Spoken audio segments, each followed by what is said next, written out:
Oi, gente. Então, hoje eu vim fazer um vídeo que vai ser muito especial para mim. Eu comentei sobre ele aí nos últimos vídeos. Falei, se vocês quiserem, me diz aí. E aí, aqui no Instagram, as pessoas falaram, faz sim que vai ser legal. Então, vim fazer. Não sei nem como vai ser isso, que como eu disse, é muito especial para mim. Eu vim falar dele, do Deus Saramago, o meu autor favorito da vida. Esse boneco é da Bonecos da Nica, maravilhosa. E é o Saramago número 1, foi o primeiro Saramago que ela fez. Em 2020, não sei se ela já fez outro, mas aqui está esta lindeza, que é o meu Saramaguinho, vai ficar aqui, vou deixar ele aqui, ó. Na verdade, se você é daqueles que pangua nos meus vídeos, você já deve ter visto que o lugarzinho dele é esse lugar que tá vago aqui, né? Inclusive, eu vou pegar o altar do Saramago, que tá ali daqui a pouco, e vou destruir para poder fazer esse vídeo, mas vou deixar ele aqui assistindo a gente, Saramaguinho, para falar desse que é o autor favorito da minha vida. Eu acho que eu já contei essa história no vídeo que eu fiz aqui sobre a história do Cerco de Lisboa, que é uma obra dele que esteve no vestibular da Unicamp bem no ano da pandemia.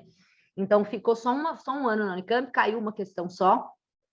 E aí é um vídeo que atualmente não tem muitas visualizações, porque não está mais caindo. Então, pode ser que você não tenha ouvido essa história. Eu vou contar como foi o meu primeiro contato com Saramago, por que ele se tornou o meu autor favorito, e vou falar um pouco dos livros dele que eu já li, e dos que eu não li também, dizer por que ainda não li. Então, bom, a primeira coisa, quando eu era uma jovem vestibulanda, né? Na lista do vestibular da Unicamp caía um tal de Memorial do Convento de José Saramago. Eu nunca tinha ouvido falar desse homem, inclusive tem um parênteses para uma outra história. Um amigo meu conta que quando ele trabalhava na Livraria Cultura, aqui em Campinas, outra informação, se você não sabe, eu moro em Campinas, interior de São Paulo, ele trabalhava na Livraria Cultura, e um dia chegou uma mulher falando assim, eu queria comprar um livro de uma autora portuguesa, mas eu não lembro o nome dela, é Sara alguma coisa. Mas ele fala, mas a senhora não lembra? Sara o quê, né? E procurava Sara, que é essa autora? Ela falava, não lembro. É Sara alguma coisa, ela é portuguesa. Aí ela, lembro. Lembrei, Saramago. Diz que ele falava, meu Deus do céu, que tinha que ter uma salinha para você entrar. Só um minuto, minha senhora, entrar, rir e sair, né? Enfim, eu não cheguei a este nível, mas eu nunca tinha ouvido falar em Saramago. Essas coisas que o vestibular coloca, que a gente não conhece, né? Quando não é um grande, assim, nome desses que a gente vê na escola. E aí tinha lá Memorial do Convento na lista dos livros, e eu, como uma vestibulanda pobre que era, eu não podia comprar todos os livros do vestibular. Na verdade, com o pouco dinheiro que eu tinha, eu preferia comprar livros que eu queria ler, que eu quisesse, não livros que eu era obrigada a ler.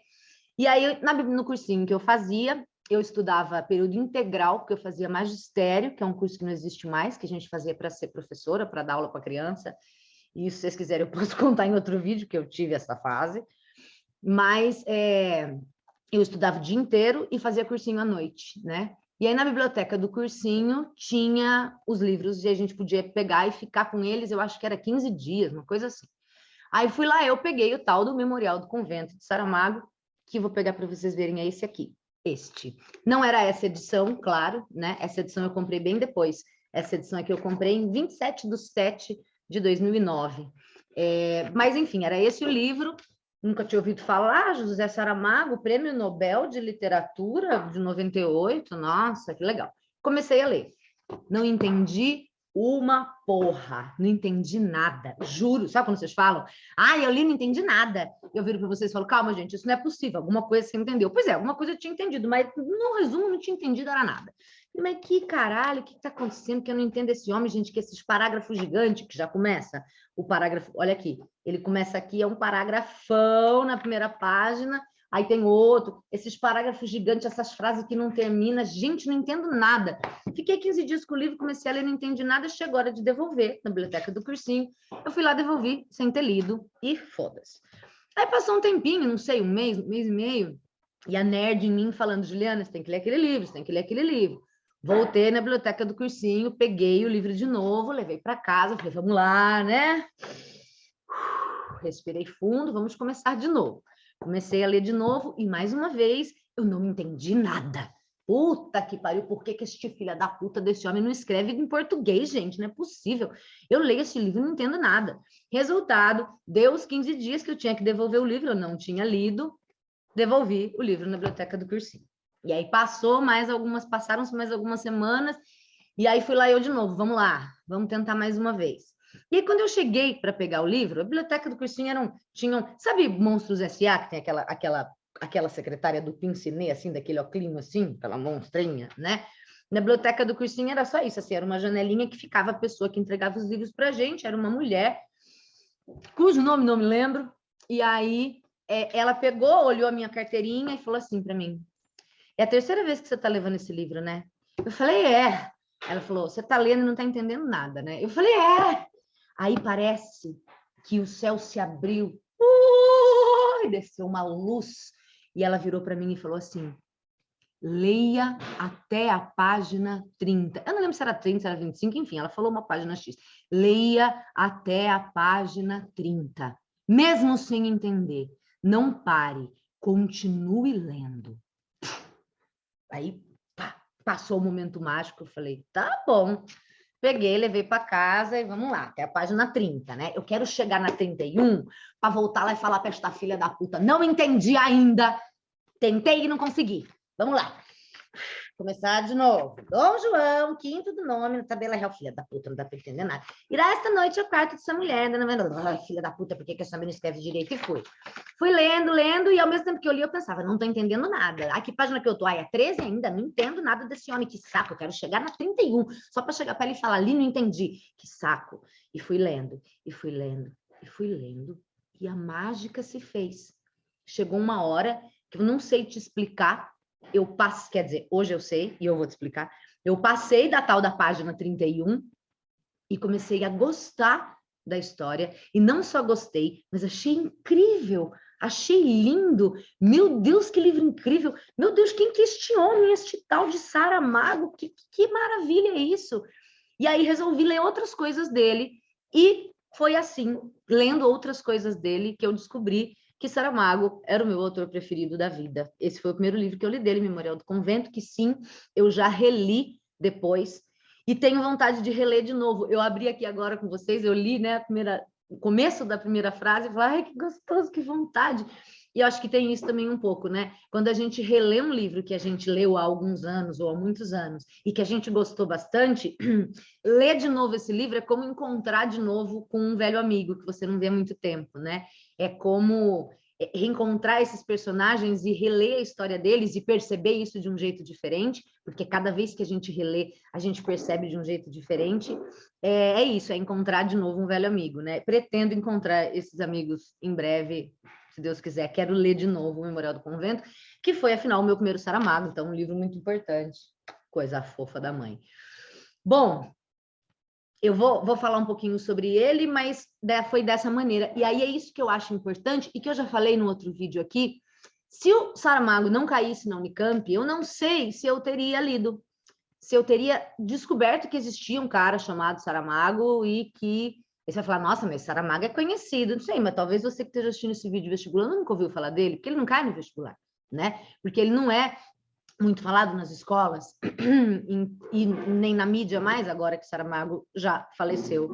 Eu não me lembro se em 2010, 2011, mas foi por aí. Prefiro não falar sobre esse assunto, foi um dia muito triste. O dia que Saramago morreu, eu lembro que eu trabalhava numa agência de publicidade, e tinha Orkut ainda, e as pessoas ficavam me mandando meus pêsames, Ju, sinto muito, parecia que tinha morrido alguém da minha família, assim, porque todo mundo sabia que eu gostava muito dele, e as pessoas ficavam me mandando os pêsames, e eu apaguei, assim, a data, e também não quis pesquisar para esse vídeo, mas foi por volta de 2010, 2011 que ele morreu. E aí se tornou, assim, o autor favorito da minha vida, né? O que tem Saramago? E aí, assim, de novo, se ele não caísse no vestibular, talvez eu não teria lido esse livro. Então, eu acho às vezes que o vestibular tem esse poder, né? Eu acho não, certamente ele tem esse poder de te apresentar leituras que você talvez não faria se não fosse obrigado. E numa dessas vai que acontece. Comigo aconteceu, eu estou te dizendo porque é possível. Era um livro que eu não entendia, que eu nem sabia que existia, que eu provavelmente não teria pegado para ler, que eu peguei, comecei e tinha desistido, e desisti 2 vezes, e eu só insisti porque ele ia cair no vestibular e eu ia ter que fazer uma prova. Mas por insistir, obrigada Unicamp por colocar esse livro na lista, e obrigada essa bibliotecária do cursinho, como eu disse, cujo nome não me lembro, não sei se eu soube o nome um dia, e que me fizeram chegar no Saramago. Qual é a mágica da página 30, né? que tem na página 30? Não tem nada na página 30 em específico. Mas o que essa sábia, e é uma pena que eu não sei o nome dela, bibliotecária fez comigo foi me dar tempo para que eu me acostumasse com a linguagem do Saramago. O Saramago, e é conhecido por isso, tem uma linguagem muito específica. Ele faz um uso muito específico, muito particular dos sinais de pontuação. Por exemplo, ele não usa travessão para indicar falas. Meu Deus, e aí como é que você sabe? Ele coloca letra maiúscula quando começa uma fala. Então, vírgula, letra maiúscula. E ele não usa também ponto de interrogação nas falas. Você fala, gente, mas como assim? É aí que vem a loucura, né? A gente não precisa de ponto de interrogação para entender que aquilo é uma pergunta. Aí você vira e fala, então nas minha redação não vou usar mais. Quando você for o Saramago e tiver um Nobel de literatura, talvez você possa criar o seu próprio estilo, né? Essa gente que faz poesia, que fala, eu não uso letra maiúscula, acha que é muito moderno, acha que é um novo Saramago, dá um ódio, né? Acho que para você poder subverter, você pode fazer o que você quiser, mas assim, para você poder subverter as regras da ortografia, da pontuação, enfim, você tem que ser alguma coisa, né? Essa é a minha opinião. Saramago é muita coisa, então é isso. Aí como é que você fala, mas como é que funciona isso? Num diálogo, por exemplo, ele vai ele coloca com letra maiúscula. Oi, tudo bem? Vírgula. Oi, tudo bem? E você? Vírgula. E aí letra maiúscula. Então vou de novo. Oi, tudo bem? Vírgula. Você sabe que tudo bem é uma pergunta, mesmo não tendo ponto de interrogação. Oi, tudo bem? Vírgula. Aí maiúscula. Oi, tudo bem? E você? Vírgula. Aí maiúscula. Mais ou menos, estou um pouco chateado. Vírgula. Por quê? Vírgula. Maiúscula. Por quê? Então, quando tem a vírgula e a maiúscula, você sabe que é outra pessoa falando. Isso no começo te deixa louco. Talvez você tenha que voltar para pegar isso. Mas depois de um tempo, flui tão naturalmente que eu lembro que eu saí do Saramago e fui ler um outro livro, que era o Mestre de Queiroz, não lembro qual, e eu falava, ai, que saco esses travessão agora, que eu já sei que a pessoa está falando aqui, não precisava ter esse travessão. Então, a comunicação, na verdade, é assim, né? Quando eu estou conversando com alguém, não tem travessões para indicar minha fala. E ele passa isso para a escrita. É claro que na escrita você tem outra versão justamente para indicar a fala. E o que eu estou te dizendo é que o Saramago descobriu um jeito de fazer isso que não precisa. Mas é uma linguagem muito específica. Além, não é só isso, não é só esse uso que ele faz da pontuação especificamente, mas ele tem parágrafos muito longos, às vezes parágrafos duram páginas, e ele tem frases muito longas, são períodos extremamente longos, né? Ele começa aqui, e aí às vezes é um parágrafo inteiro de, sei lá, 15, 20 linhas, o ponto final só no final. Então, assim, uma frase realmente muito longa. E encadeada e totalmente cortada por períodos de subordinação, uma ideia subordinada a outra que vai abrindo e fecha lá no final. Às vezes eu mesma tenho que voltar e ler de novo uma frase que é complexa desse jeito. Mas isso, de novo, é uma característica específica dele, com a qual você se acostuma com um certo tempo de leitura. É tipo Guimarães Rosa. Guimarães Rosa também tem um uso muito particular da linguagem e, a princípio, você estranha, mas depois que você se joga, você entende, acostuma-se e vai que vai, né? Eu costumo comparar livros assim, tanto os do Saramago quanto os do Guimarães, com quando você entra numa piscina e tá meio gelada, ou no mar, sei lá, aí você entra, você... nossa senhora, ai meu Deus, puta que pariu, nossa, e molha a barriga, então essa parte aqui você fala, nossa, não vou aguentar, nossa, que gelado, que gelado, que gelado, aí você mergulha de cabeça, molha o cabelo, e aí você acostumou. E aí alguém de fora pergunta para você, tá gelado? Aí você fala, no começo tá, mas depois você acostuma. Eu acho que Saramago e Guimarães Rosa é exatamente isso. No começo você fala, meu Deus, vou morrer, não entendi nada. Mas depois você acostuma. E ir até a página 30 era isso que essa mulher tentou me dizer. Era o jeito de acostumar com a linguagem dele. Acostumei tanto que, como eu disse, tornou-se o meu autor favorito da vida. Esse Memorial do Convento, então, foi o primeiro que eu li. Eu não vou saber te dizer os que eu li na ordem que eu li, tá? Mas dessa edição aqui, esse é um dos poucos romances dele, editado pela Bertrand Brasil. No Brasil, hoje, talvez esse, eu não sei se esse entrou ou não, mas quem edita quem tem os direitos no Brasil do Saramago é a Companhia das Letras, que está, inclusive, fazendo umas edições belíssimas, novas, que eu estou com vontade de comprar todas as que eu já tenho, tudo de novo, porque são belíssimas as capas. Esse aqui da Bertrand Brasil é que atrás diz somente isso. Era uma vez um rei que fez promessa de levantar um convento em Mafra. Era uma vez a gente que construiu esse convento. Era uma vez um soldado maneta e uma mulher que tinha poderes. Era uma vez um padre que queria voar e morreu doido. Era uma vez. Esses são personagens dessa belíssima história que é o Memorial do Convento, que se passa na Idade Média, né? Na verdade, já fim da Idade Média, no século XV, e é tão importante para mim que na minha tatu de 10 personagens literários favoritos, a Blimunda aqui está representada por essa lua cheia. Eu sei que aí tá difícil de ver, mas tem um vídeo aqui no canal em que eu comento sobre essa tatu e falo um pouquinho de cada um desses personagens. Na verdade, dos 10 personagens literários dessa tatu, que marcaram a minha vida, tem 2 Saramagos, né? Tem a Blimunda e tem o Tertuliano, de quem eu já vou falar daqui a pouco. Estuprei a estante, ranquei tudo o Saramago que tinha de lá e trouxe aqui para falar um pouquinho sobre cada um, então. Além do Memorial do Convento, História do Cerco de Lisboa é um livro que esteve no vestibular da Unicamp por alguns anos. Tem um vídeo sobre ele aqui, inclusive com o meu querido Coqueiro, historiador, que eu falo que é sócio do canal. O História do Cerco de Lisboa vai contar a história de um revisor que está revisando um livro de história sobre o Cerco de Lisboa. E aí ele vai, de propósito, inserir um erro no livro, porque ele está surtado. E aí, numa frase em que dizia, os cruzados portugueses... Na verdade, a cidade de Lisboa está sitiada, está tomada pelos árabes, e na história, os cavaleiros cruzados ajudam a reconquistar a cidade de Lisboa. E ele, revisando esse livro que conta essa história, resolve, o revisor, botar uma vírgula, botar um erro. Ele bota, os cavaleiros cruzados não ajudaram a reconquistar Lisboa. Isso não muda em nada a história, um livro estar escrito errado. Claro que vão descobrir o erro dele, enfim. Mas aí ele vai receber uma proposta de uma personagem muito maravilhosa, que é: por que você não escreve o que teria acontecido se os Cavaleiros Cruzados não tivessem ajudado a reconquistar Lisboa? Será que Lisboa até hoje seria uma cidade árabe? O que teria acontecido? E aí ele vai aceitar esse desafio e vai tentar imaginar o que poderia ter sido, vai tentar reescrever a história. É bem parecido com que, para quem já viu, com aquela série The Man in the High Castle.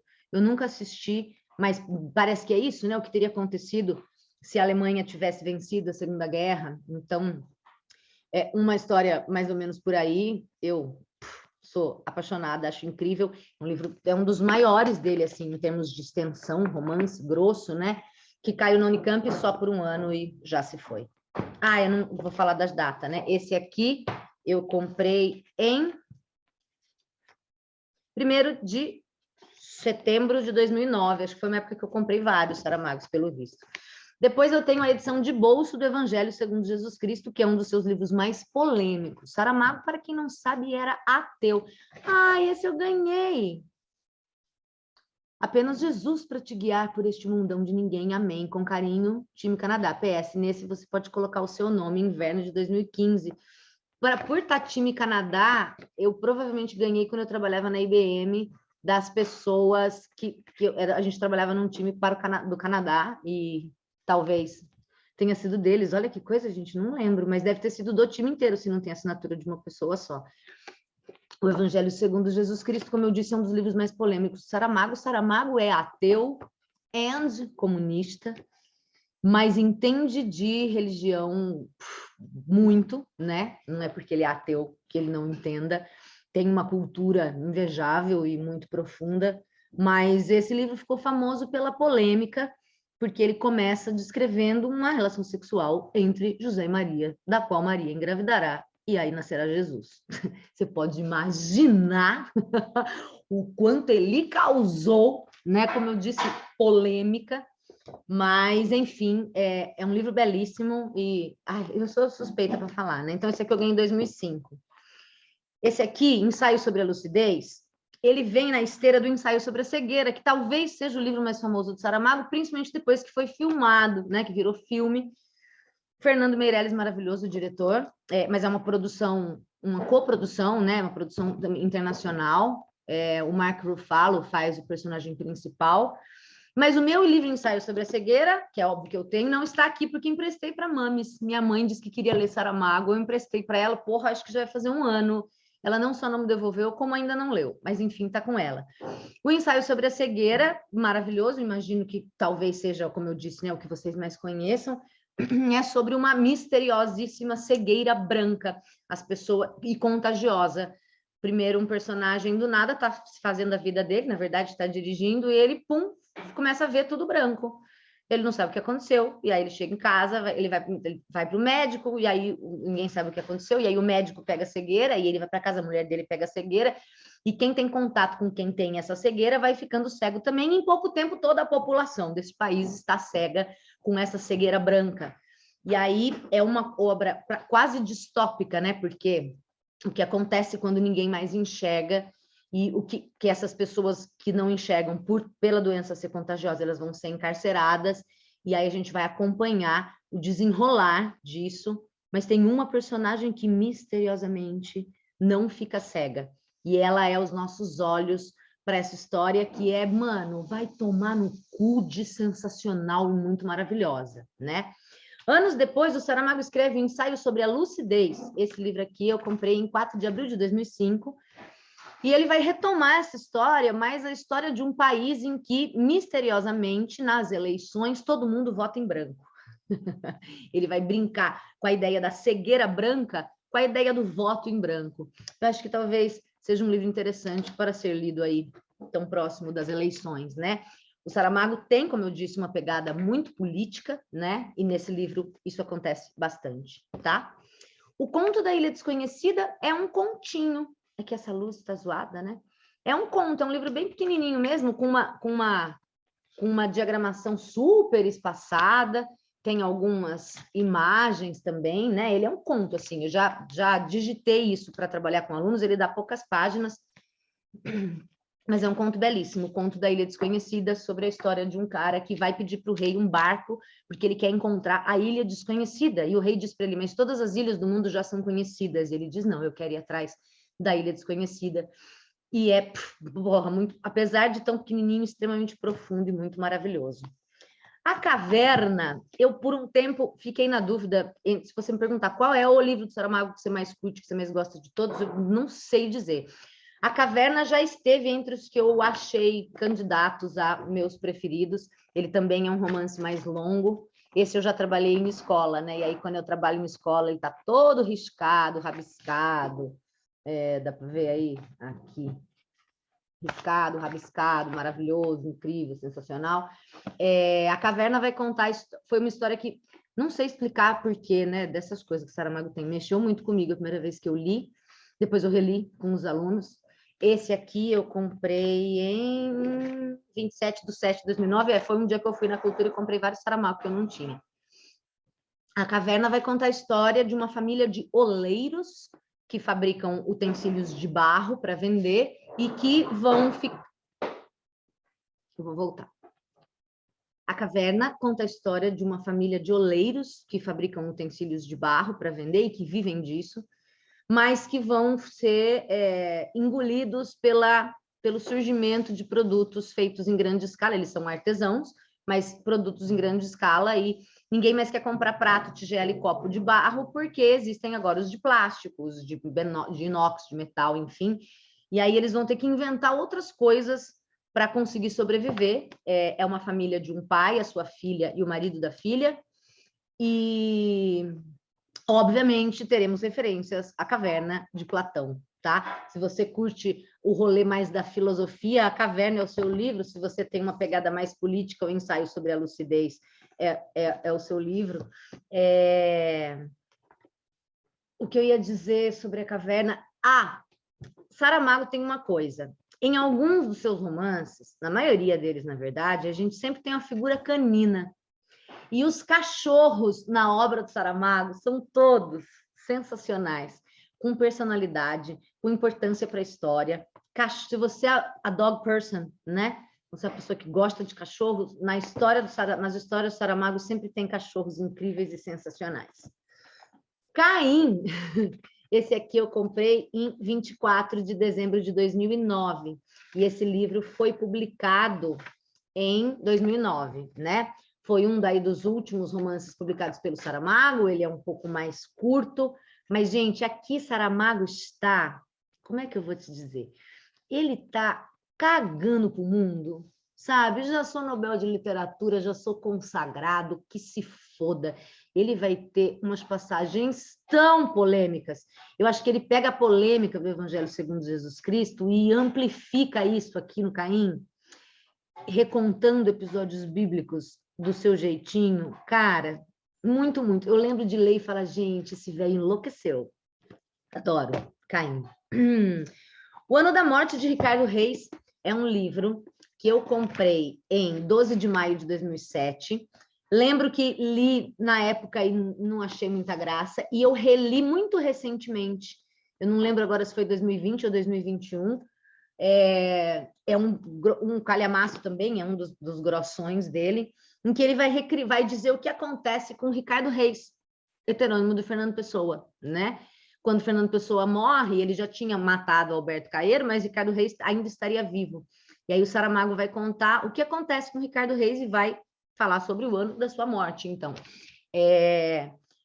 o Ricardo Reis, de todos os heterônimos do Fernando Pessoa, é o que menos me interessa. E eu lembro que fiquei muito curiosa para entender por que de todos os heterônimos o Saramago quis escrever uma obra justamente sobre ele. E aí eu fui reler, né? Esses tempos aí atrás, como eu disse. Não é dos meus preferidos ainda, mas, puta, meu, é a beleza do Saramago, não tenho o que dizer. A Viagem do Elefante é divertidíssimo. A Viagem do Elefante eu ganhei da Juilau, da minha amiga Juilau, ganhei de Natal da Ju, no Natal de 2008, publicado em 2008, era recente. E é um dos, eu acho, mais divertidinhos, tanto que eu gosto de trabalhar esse livro com o primeiro ano de ensino médio, que a Viagem do Elefante vai contar essa história de um rei que ganha um elefante de presente. E aí esse elefante tem que vir atravessar da Ásia até chegar na Europa. E aí é justamente a viagem do elefante, na qual vão acontecer coisas muito engraçadinhas. E eu acho que tem um Saramago um pouco mais cômico, um pouco mais leve nesse livro, que é uma graça, A Viagem do Elefante. Depois a gente tem todos os nomes, que eu tenho essa edição horrorosa, que é uma edição de sebo, que eu ganhei em 22 de junho de 2007 de um ex-namorado, o pior ex-namorado da minha vida, né? Tanto que eu estou muito afim de comprar a edição nova desse livro e dar esse aqui embora e me livrar disso, mas é um Saramago, e um Saramago a gente não... a dedicatória diz, para Juliana Oliveira, ora pois, beijoca eterna. Ui, agora eu mostrei o nome, né? Foda-se. Juliana Oliveira, porque eu sou Juliana de Oliveira Palermo e eu não uso Oliveira, né? Todo mundo é Oliveira, você tá me ouvindo aí, Oliveira, deixa aqui. Sou seu primo, escreve aí o comentário. E ele, para me irritar por causa do Saramago ser português, Oliveira, ora pois, fez isso. Mas, enfim, tirando essa história, e um dia eu vou me livrar dessa edição, vou comprar uma bonita que eu quero. Estou trabalhando, inclusive, atualmente, esse aqui, com o segundo ano do colégio, e todos os nomes vai contar a história de um funcionário, trabalhador da Conservatória Geral do Registro Civil, que tem uma mania de colecionar informações sobre pessoas famosas. E um belo dia, por questões do destino, ele vai decidir investigar a vida de uma mulher desconhecida. É muito difícil falar sobre Saramago sem dar muitos spoilers, né? O que eu posso te dizer sobre ele, e que eu já falei também aqui em algum vídeo do canal, é que o Saramago, ele conta histórias muito boas. Ele tem, não à toa que o povo vira e mexe quer fazer a adaptação dele para o cinema, ele cria histórias muito incríveis, com uns plot twist muito foda, mas mais do que isso, é como ele conta essas histórias. É todo esse trabalho que ele tem com a língua e essas orações complexas, intercaladas e subordinadas, e o jeito que ele vai escrevendo, e as 1000 frases que a gente quer anotar, que a gente quer grifar, que a gente quer usar de legenda para as fotos do Instagram, que é muito sensacional. Bom, avançando aqui, a gente chega no Levantado do Chão, que é o romance com o qual ele ganhou o Prêmio Nobel de Literatura. Esse é um que eu preciso reler, porque eu li só uma vez e eu não me lembro de quase nada. Apesar de ter comprado em 24 de 12 de 2011, me dei de presente de Natal, né? Mas esse é o livro com que ele ganhou o Nobel. E eu, infelizmente, não me lembro de quase nada dele. É outro editado pela Bertrand Brasil. É um que eu preciso ler de novo, justamente esse. A Jangada de Pedra, adoro, sou apaixonada, maravilhoso. Eu tenho edição de bolso, né? Essa aqui também. Ia lá ver, olha o Saramago com as ideias dele, né? Um belo dia, a Península Ibérica, Portugal e Espanha, se desgarra do continente da Europa, como uma jangada de pedra, e fica à deriva no oceano. E aí o mundo inteiro acompanhando que fim vai ter a Península Ibérica, para onde é que ela vai? Ela vai grudar na África, vai grudar na América do Sul, vai ficar... O que vai acontecer? É claro que é uma metáfora do Saramago para dizer de que maneira e quanto a Península Ibérica não parece a Europa, né? Portugal e Espanha, muitas vezes, tem uma particularidade cultural também, linguística, enfim, que a distancia da Europa. E aqui nesse livro ele distancia mesmo fisicamente, ele solta a península da Europa e faz ela ficar por aí. Para onde será que ela vai? Ela está mais próxima do que, né? É muito legal, muito incrível. Esse aqui, As Intermitências da Morte, eu já trabalhei com algumas turmas de alunos na minha vida e, mano, se os alunos de fato leem ali, presta atenção comigo, não tem quem não se apaixone. As Intermitências da Morte é um livro incrível, sensacional. É um que eu indico para quem quer começar a ler Saramago, porque ele não é dos tijolões, né? E ele começa muito divertido e ele termina muito belo. O mínimo de spoiler possível, num determinado país, um belo dia, sem razão, sem explicação, as pessoas param de morrer. Ninguém mais morre. Nem quem devia morrer, sei lá, a pessoa sofreu um acidente horroroso, fica com a cabeça pendurada, mas não morre. E aí a gente vai ter todos os problemas de eu não ter morte. Então, por exemplo, igreja é uma coisa que para de existir, porque se não existe outra vida, eu não preciso que essa vida seja um teste para eu provar, e se não tem outra, então acabou, não preciso de igreja, nós vamos fazer o que nós quiser, aqui acabou. As agências funerárias vão à falência, porque ninguém mais morre. Os seguros de vida, também as empresas de seguro vão à falência, as seguradoras, porque ninguém mais morre, ninguém mais faz seguro de vida. A previdência do país está fodida, porque cada vez mais o número de aposentados vai aumentar e só aumentar, e ninguém morre. E de onde nós vamos arrumar dinheiro para isso? Começam todos os problemas que ele descreve na primeira parte, com um humor maravilhoso, até que a morte resolve mandar uma cartinha dizendo, então, eu sou morte, e vocês reclamam de mim, não reclamam? Vocês falam que eu sou ruim, que eu acabo com as coisas, então eu quis deixar vocês um tempo sem mim, para vocês sentirem como eu sou necessária. Mas já que vocês estão reclamando tanto, então agora eu vou mudar o esquema, tá? Quando a pessoa for morrer, uma semana antes de morrer, você vai receber uma cartinha minha. Aí você vai saber que você tem 7 dias para viver, dá tempo de se organizar suas coisas, despedir de quem tem que despedir, e é isso, tá bom? Tá bom. E aí as pessoas vão começar a receber essa cartinha. Porém, tem uma cartinha que volta. A morte não consegue mandar carta para essa pessoa. E aí ela decide se tornar humana e investigar quem é essa pessoa e por que a cartinha dela volta o tempo inteiro. Mano. Ô, Saramago, salafrário, filha da puta, maravilhoso. Bom, O Homem Duplicado, essa aqui já é, gente, dessa edição que eu tô falando para vocês, que a Companhia das Letras está fazendo, nova, né? Esse aqui é cor-de-rosa. Ah, esse é o História do Cerco de Lisboa, eu comprei. Quando ele entrou na Unicamp, gente, mesmo eu já tendo a versão velha, cadê ele? Tá aqui. Mesmo eu tendo a edição antiga, né? Eu comprei... retardada, eu comprei a edição nova. E eu tenho vontade de trocar todos esses que eu tenho e comprar a edição nova de todos. Esse aqui foi bem o ano que ele entrou na Unicamp, em 2018. Eu comprei essa edição, mas no fim acabei usando essa aqui, que está toda destruída, porque ela já estava toda grifada, anotada, e aí essa aqui ficou. Então, esse aqui, né, História do Cerco de Lisboa, é beijinho, esse do Homem Duplicado é cor-de-rosa, e cada livro tem uma cor diferente, maravilhoso. O Homem Duplicado, por muito tempo, eu achei que era o meu Saramago preferido. Daí eu reli A Caverna, já não tenho mais certeza de nada. E As Intermitências da Morte eu também amo. Eu não sou capaz de definir um Saramago preferido, tá? O Homem Duplicado vai contar a história de um homem que um belo dia descobre que existe um homem igual a ele. Igualzinho. Que não é irmão dele, não é irmão gêmeo dele, não é clone, é simplesmente um homem que é igual a ele. E aí ele vai investigar que história é essa. Eu acho que esse livro, por muito tempo, me impressionou muito por conta dessa história do duplo, né? Esse tema do duplo é um tema na literatura muito frequente e foi foi o tópico principal da primeira disciplina de literatura que eu fiz na graduação na Unicamp, com a professora maravilhosa Miriam Garat e o incrível, saudosíssimo professor Luiz Dantas. Esse tema do duplo, né?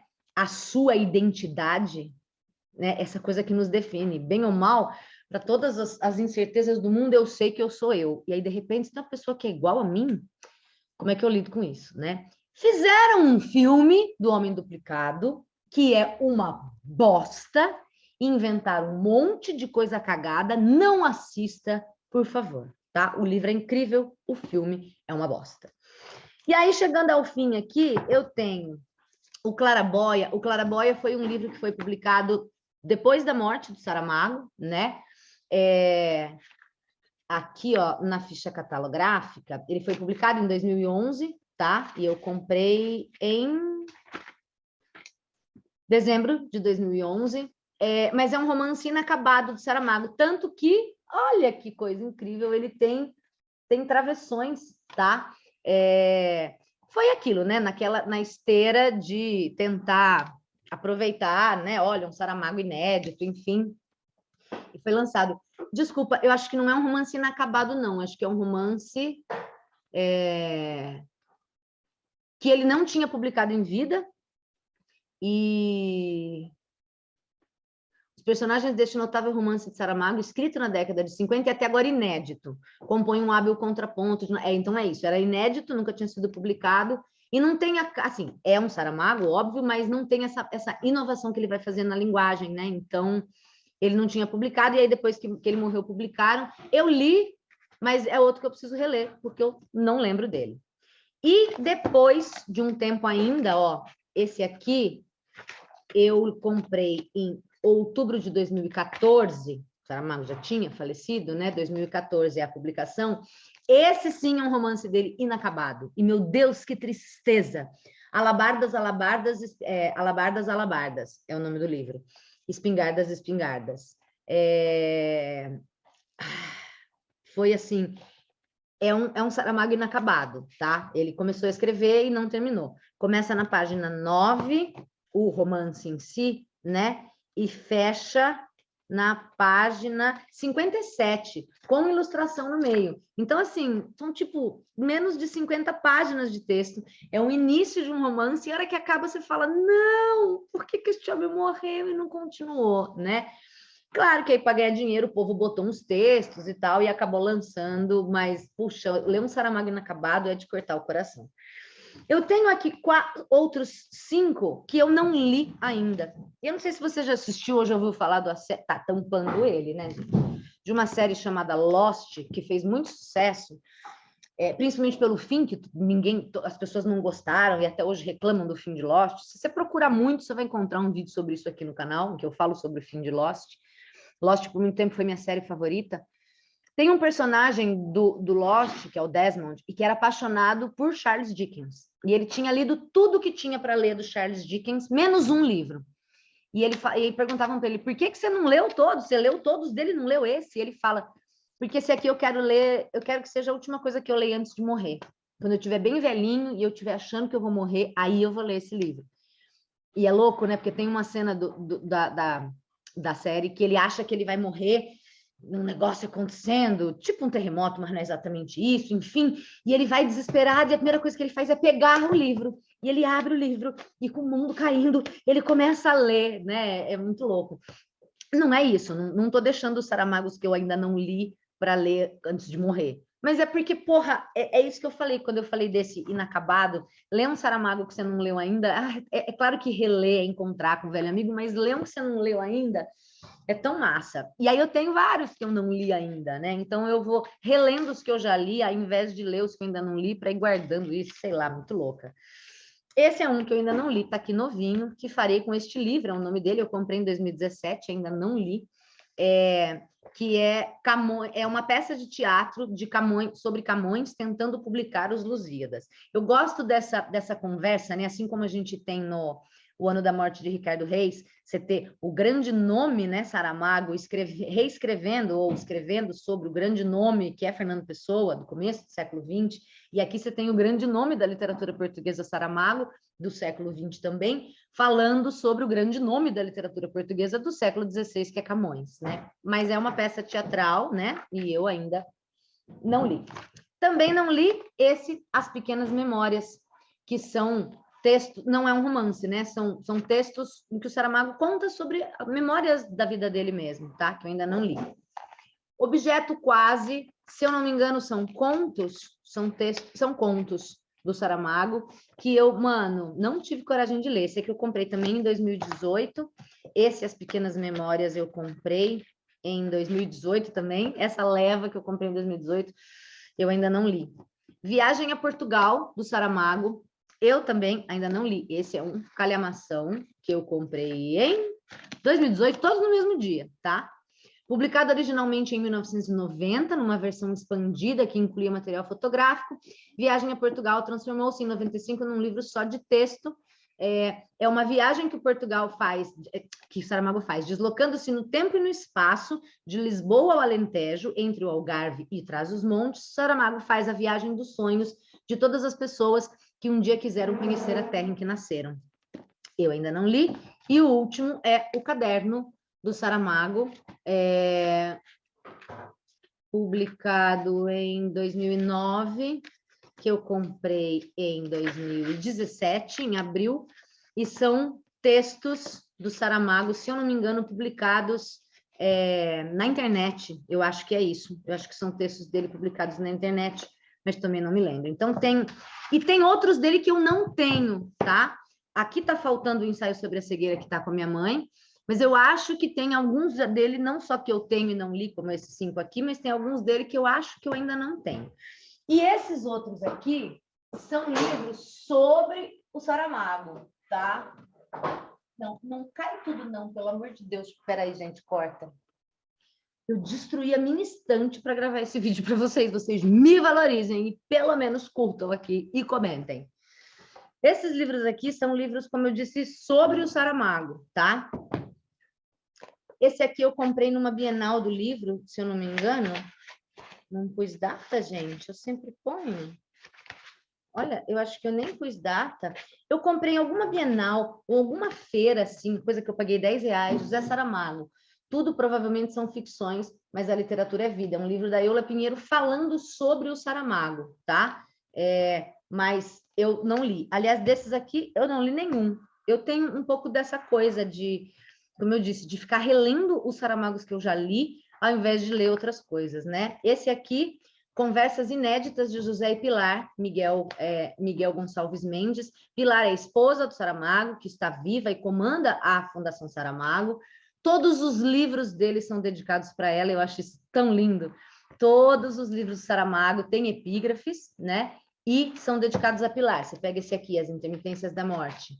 A Pilar, Minha Casa. Você pega aqui, A Jangada de Pedra. Ah, esse aqui não tem dedicatória, não está dedicado. Todos os nomes. A Pilar. A Viagem do Elefante. A Pilar, que não deixou que eu morresse. O Ano da Morte de Ricardo Reis. Não tem dedicatória, mas quando tem, é para Pilar. Caim tem a Pilar, como se dissesse água. Quer dizer, no fundo, Saramago, gente, velho, comunista, ranzinhos, ateu, Saramago era nada mais, nada menos que um romântico. E aí aqui, Conversas Inéditas de José e Pilar, com o prefácio do Walter Ugumãe, né? Por que que eu não li ainda? Eu também não sei.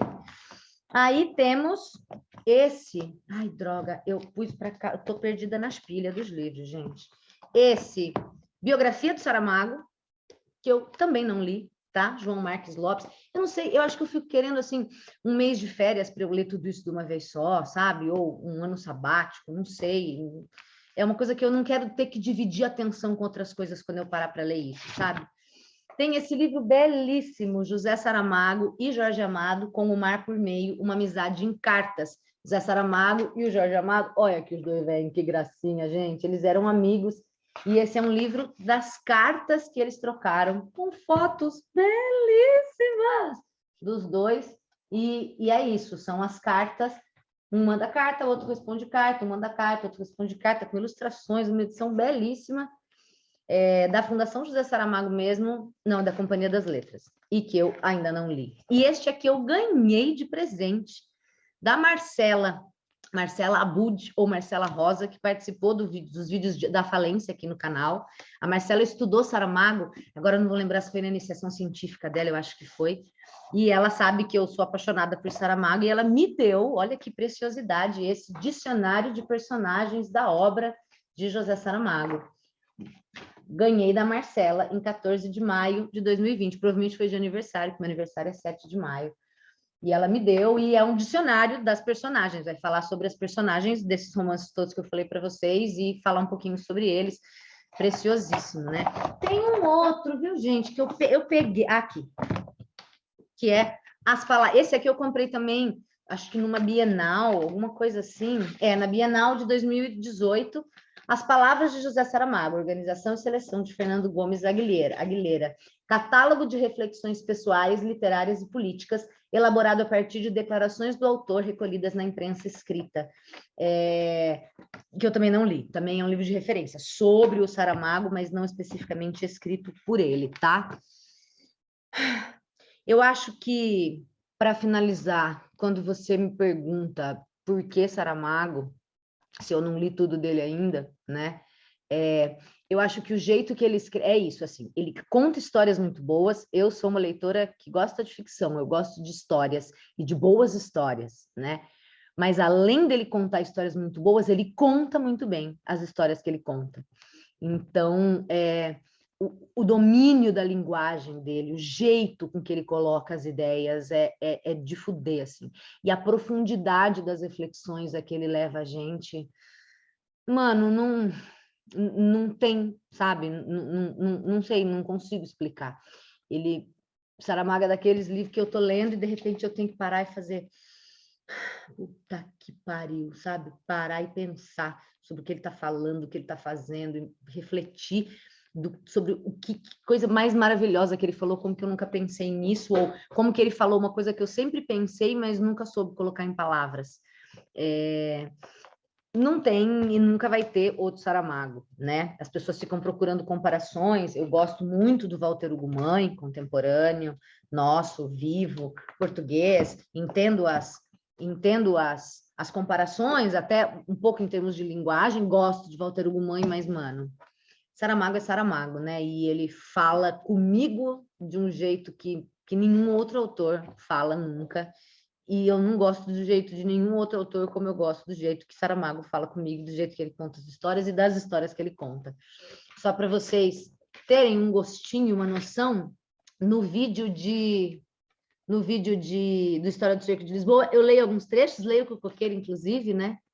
E o Memorial do Convento tem uma epígrafe que diz assim: para a forca ia um homem, e outro que o encontrou lhe disse: que é isso, senhor fulano? Assim vai, vossa mercê? E o enforcado respondeu: eu não vou, esses me levam.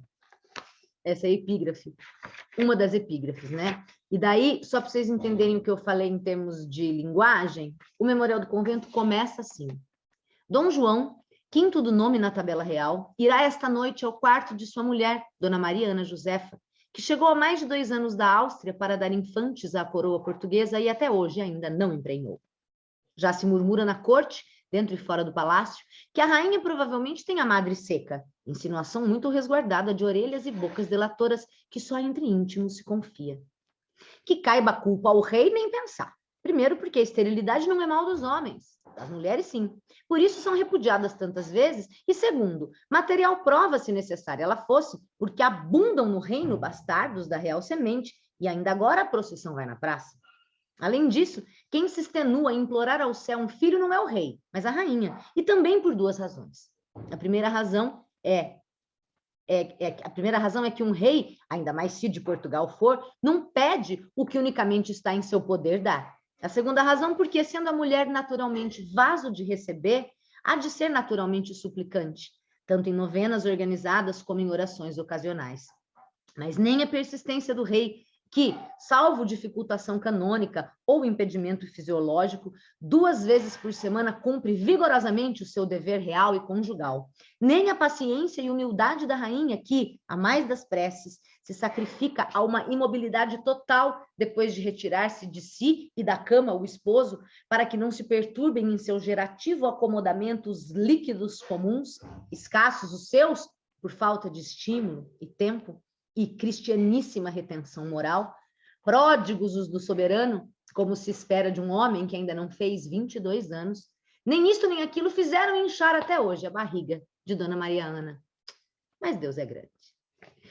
Ele começa assim, o Memorial do Convento, né? E aí, assim, são essas sutilezas, né? Quando ele fala, quem reza para ter filho é a rainha, porque o rei, o problema é quem não engravida, é o problema da mulher, né? É claro que ele está reproduzindo o pensamento da época aqui, deixando claro para a gente que ele não concorda com isso, até o detalhe que ele conta, quando o marido se retira dela e do quarto, ela fica imóvel para que os líquidos, né?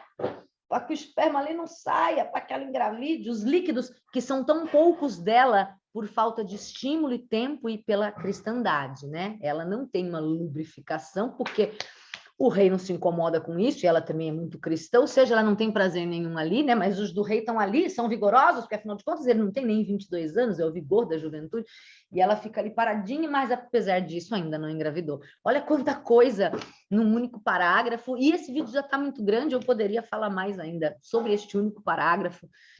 Saramago tem maravilhosidades em cada linha, em cada parágrafo. Eu não sei, eu acho que o porquê ele fala desse jeito tão especial comigo, né? O que faz com que uns gostem de Clarice Lispector e eu não goste, e uns gostem de Saramago e outros não, eu acho que tem a ver com as nossas preferências e as nossas maneiras de ser na vida. E aí, às vezes, a gente encontra alguém que fala com a gente daquele jeito, naquele lugar que ninguém mais fala. Então, Saramago é esse. Ele fala desse jeito comigo, neste lugar comigo. E é por isso que ele é o meu autor favorito da vida. Eu tenho certeza que eu não falei tudo que eu queria falar e que depois que eu terminar isso aqui, eu vou ficar, puta, não falei daquilo. Mas eu acho que por hoje vai ter que bastar. Você tem um autor favorito e você sabe explicar por que ele é o seu autor favorito? Conte-me tudo, não me esconda nada. A gente se vê aqui em outra ocasião. Um beijo.